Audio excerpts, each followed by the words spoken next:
Naam, hujambo na karibu katika dondoo za habari kutoka hapa Mlimani TV. Jina langu ni Fadhili Kagika, nikikuletea dondoo za habari kwa kitaifa, kimataifa, bila kusahau zile za michezo na burudani. Nikianzia hapa nyumbani Tanzania, mkurugenzi mkuu wa shirika la reli Tanzania TRC, Masanja Kadogosa, amesema reli ya kisasa ya umeme SGR ikikamilika mkoa wa Mwanza utakuwa kitovu cha biashara kwa kanda ya Ziwa.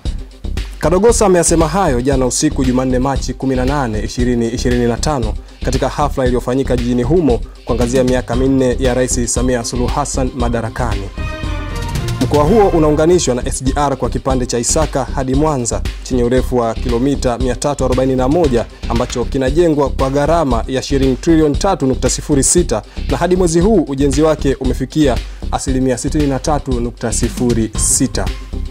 Na kwa upande wa dondoo za habari kimataifa, Rais wa Rwanda Paul Kagame na Felix Tshisekedi, Rais wa DRC Congo, wamekutana Katari kwa mazungumzo ya uso kwa uso.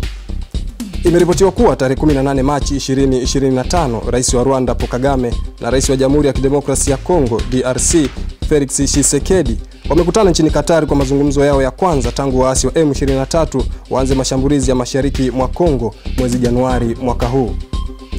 Mkutano huo umesimamiwa na Amiri wa Qatar Sheikh Tamim bin Hamas na ni mkutano ambao umefanyika ikiwa imepita siku moja tu tangu kundi la M23 lijitoe kwenye mazungumzo ya amani nchini Angola, wakidai chanzo ni viongozi wao kuwekewa vikwazo na Umoja wa Ulaya. Na nikihitimisha dondoo za habari kwa michezo na burudani, Jumatatu Machi 24, Singida Black Stars itakuwa inazindua uwanja wake mpya wa Airtel Stadium. Katika kusindikiza uzinduzi huu, watacheza mechi ya kirafiki na wananchi Young Africans. Mchezo huu utapigwa majira ya saa 10 kamili za jioni. Na michezo kimataifa, klabu ya Barcelona ina mpango wa kumuuza mshambuliaji wao raia wa Uhispania Ansu Fati katika msimu huu wa joto.